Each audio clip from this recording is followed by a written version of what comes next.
नमस्ते, मेरा नाम है याज्ञवल्क और इस समय मैं सांसद विजय बघेल जी के पास हूँ। विजय बघेल जी के पास इसलिए हूँ क्योंकि जब केंद्रीय मंत्रिमंडल विस्तार की बात होती है तो इस नाम के चर्चे होने शुरू हो जाते हैं। जब कभी भूपेश बघेल को जो उनका रथ चल रहा है, जिस रथ को कोई न थाम पा रहा है, न रोक पा रहा है, न तोड़ने की कोई कवायद सफल हो रही है, तब भी जिन नाम को लेकर नज़रें टिक जाती हैं वो चर्चा विजय बघेल की ही होती है। ये चर्चा क्यों है और इन भूपेश बघेल के अडिग रथ को या जो चले जा रहा है उसको रोकने की कोई क्या उनके पास सोच है? क्या उस सारी स्थितियों को लेकर वो क्या मानते हैं जिससे आज बीजेपी जूझ रही है? सीधी बात कहने वाले विजय बघेल जी के साथ इस समय हाजिर हूँ। विजय जी, बहुत बहुत स्वागत है आपका। नमस्कारम। नमस्कार नमस्कार और सभी सुनने वालों को मेरा नमस्कार, सादर प्रणाम। विजय जी, ऐसा क्या है कि जब भी भूपेश बघेल जी का जिक्र होता है आपका जिक्र चले आता है कहीं से? भारतीय जनता पार्टी में जब देखा जाता है किसकी बात करें यार, कौन है, कौन इसको काट करेगा, वो तो विजय बघेल पे क्यों टिक जाते हैं? आपका अपना क्या सोचना है? अब मैं तो अपने आप को सौभाग्यशाली मानूंगा कि लोगों का इतना प्यार, इतना आशीर्वाद, कि मेरे प्रति ये भाव हमारे चाहने वालों के बीच में और ऐसे भी जो सामान्य देवतुल्य जनता है उनके बीच में ये बात होती है। और ये आप बता रहे हैं, मैं तो सिर्फ प्रेम पाता हूँ, प्रेम बांटता हूँ। मेरा तो यही एक जीवन का लक्ष्य है, पद में रहें ना रहें लेकिन आपस का संबंध, प्रेम हमेशा बने रहे। और हम लोग जो छत्तीसगढ़ की जो दुर्गति हो रही है उसके लिए पूरा प्रदेश चिंतित है। और सीधे सीधे तौर पे उससे मैं लगभग सन 2000 से मेरी अनबन उससे हुई। और वो एक ऐसा मतलब मेरे और उनके बीच में एक रिश्ता ऐसा बना है कि चाचा भतीजा नहीं, एक प्रतिद्वंदी के रूप में। और ऐसा प्रतिद्वंदी जो, मैं तो जिद्दी आदमी हूँ, वो भी जिद्दी है, तो दो जिद्दी अगर लड़े तो उसमें रिजल्ट किस्मत के भरोसे किसी भी पक्ष में जा सकता है। चाहे उसकी चाल चरित्र कैसा हो, क्या हो, उससे मतलब नहीं होता। जिसके किस्मत में है वो जीत जाता है। तो ये स्थिति आज हमारे दोनों के साथ है। और इसीलिए लोगों के मन में एक भाव उठता है कि शुरू से, सब 2000 में मैं नगर पालिका चुनाव लड़ा, उस समय से जो उनसे मेरी लड़ाई चल रही है, चाहे मैदानी स्तर पे, चाहे चुनाव के मैदान में, चाहे ऐसे किसी भी मोर्चे पे जो लड़ता हूँ मैं उसके, क्योंकि मेरे को इस जैसा व्यक्ति, पता नहीं अब मैं ज़्यादा शब्दों को मैं और ज़्यादा गंदे तरीके से बोलूँ ये तो एक आपके चैनल के लिए और मेरे लिए भी अच्छी बात नहीं है। मगर जैसा भी हो, जो स्थिति परिस्थिति चल रही है उससे वाकई में पीड़ा होती है, दर्द होती है। उनकी संवेदनाएं मर चुकी है। वो पता नहीं अपने नहीं जीता है, वो न उसको परिवार की चिंता है, न अपने पार्टी की चिंता है, सिर्फ अपने लिए जीने वाला वो व्यक्ति है। और आज पूरा दृश्य दिख रहा है, कौन सा मंत्री खुश है, कौन सा विधायक खुश है, कौन से कांग्रेस के लोग खुश हैं, ये है। और एक तरफ मुख्यमंत्री का इतना बड़ा पद और मेरे जैसा छोटा सा सांसद, अगर इस रूप में देखें तो वाकई में मेरे लिए सौभाग्य की बात है। ये मैं इस जैसे व्यक्ति को वाकई में ऐसे पद में, ऐसे गरिमामयी पद में रहने की कोई आवश्यकता नहीं है, जिसके मन में घमंड है, अहंकार है और झूठ का तो पता नहीं क्या पुलिंदा है। ऐसे लोग छत्तीसगढ़ के लिए बहुत दुर्भाग्यजनक स्थिति है कि 5 साल का ये दुर्गति जो हो रहा है, घर घर बर्बाद है, लोग परेशान हैं, हताश है, जितने भी वादे किए गए सब झूठे साबित हो रहे हैं। विजय जी, इतनी सारी आपने बातें गिना दी, लेकिन भारतीय जनता पार्टी मुद्दों में क्यों नहीं बदल पा रही चीज़ों को? कहीं ना कहीं मिसिंग नहीं दिख रहा है कि कुछ चीज़ है जो खोई हुई है, वो आ ही नहीं पा रही। बहुत सारी कवायद होती आ ही नहीं पा रही। इससे बीजेपी को नुकसान नहीं है? है, बिल्कुल है। लेकिन अब धीरे धीरे ये परिदृश्य बदला है कुछ महीनों में। और अब हम अंदरूनी लड़ाई, जो मैदानी लड़ाई है, जो नीचे स्तर की लड़ाई है, गांव, वार्ड, मोहल्ला, इस स्तर की लड़ाई अब हमारी पार्टी ने शुरू कर दी है। जिसके लिए मैं हमेशा कहा करता था। और समय बहुत कम है, और इन कम समय में कैसे हम एक एक दिन का सदुपयोग करें, ये होनी चाहिए हमारे बीच में। ठीक है, अन्य प्रकार के जो काम हैं, जैसे सामाजिक कार्यक्रम में जाना, अन्य प्रकार के रचनात्मक काम में जाना, और बहुत सारी जिम्मेदारी रहती है। मैं समाज का भी, प्रदेश का कुर्मी समाज का अध्यक्ष हूँ, उस नाते भी बहुत सारे संघों में मैं अध्यक्ष हूँ, खेल के संघों में, तो वो जिम्मेदारी तो है। लेकिन अभी वर्तमान में जो हमारी प्राथमिकता है वो सिर्फ चुनाव को टारगेट रख के हम कैसे इसके जो कार्यकाल, दुर्गति हुआ कार्यकाल है, इतना इशू है इसके खिलाफ, अगर रोज़ भी हम 5-5, 7-7 इशू लेकर चले तो कम पड़ जाएंगे। क्योंकि अब 8 महीना लगभग बचा है, समझिए, एकदम टोटल जोड़े तो 8.5 महीना बोल सकते हैं। मगर इन 8 महीनों में हम कैसे अपने कार्य पद्धति को, चाहे एक गांव स्तर पे जो आंदोलन हो वो ब्लॉक स्तर पर हो, और विधानसभा स्तर पर हो, जिले स्तर पर हो, स्तर दर स्तर आंदोलन होना जरूरी है। और उसके लिए हम लोग सब अब लग गए हैं, और पार्टी का भी यही निर्देश है। निरंतर हमारे जो नेतागण हैं, चाहे वो माथुर जी हों, चाहे वो शिव प्रकाश जी हों, चाहे वो अजय जामवाल जी हों, चाहे हमारे प्रदेश अध्यक्ष जी हो, नेता प्रतिपक्ष हो, ये सब अपने अपने स्तर पे लोगों को इस दिशा में, हमारे फील्ड के बहुत अच्छे नेता मिले हैं, नितिन नवीन जी, जो कई बार कई चुनाव जीत चुके हैं बहुत सारी चुनौतियों को। तो उस तरह के हमें ये प्रभारी, सहप्रभारी, साथ ही साथ हमारे संगठन के प्रमुख लोग मिले हैं। तो निश्चित रूप से हम आगे मजबूती के साथ इस सरकार के साथ लड़ेंगे, और धीरे धीरे अब वो परिदृश्य आने लगा है।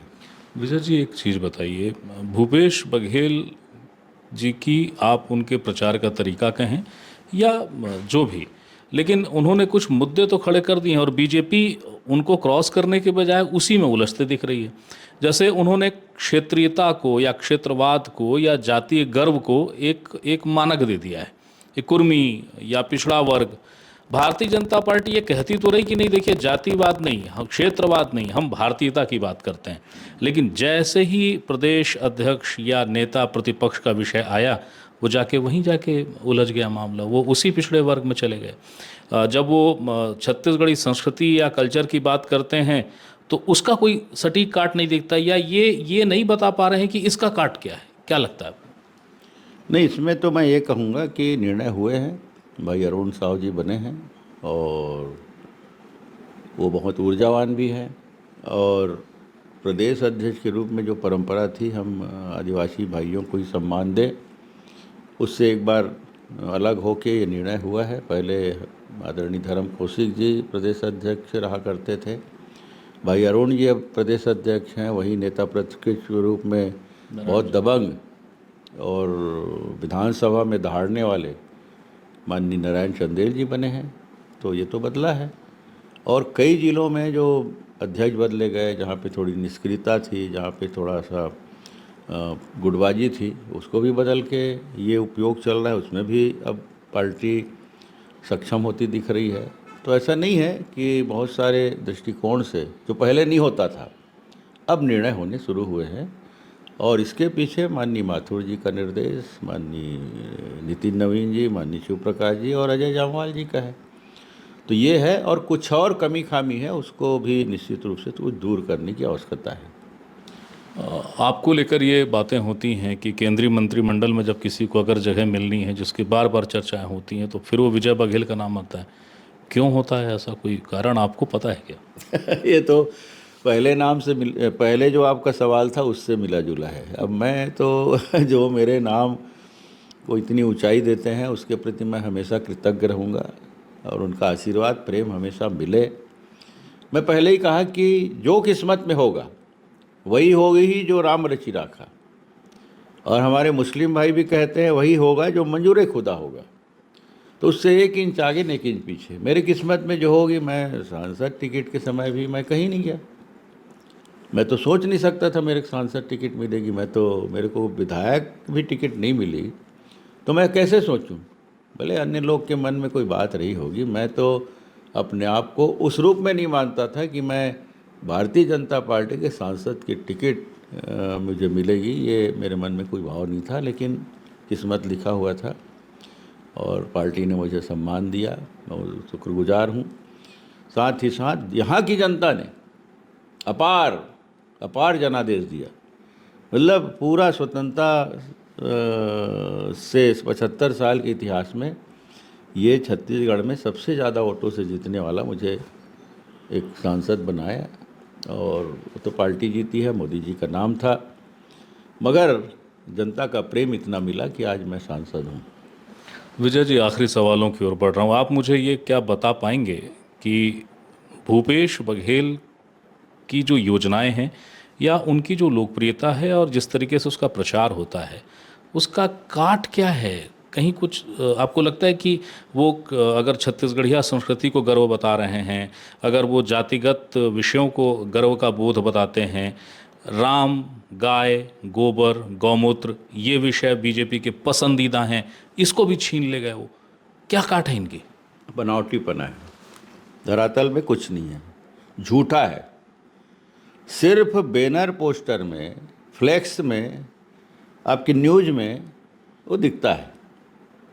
हमको, इसीलिए मैं बोला ना, हमको ज़मीन में जाके लोगों को बताना पड़ेगा ये झूठ है, जिसके बहुत सारे प्रमाण हैं। प्रमाण तो पहला है ये गौठान का। हम तो उनके गांव में ही जाकर ये निरीक्षण कर चुके हैं, हमारे पास वीडियो है।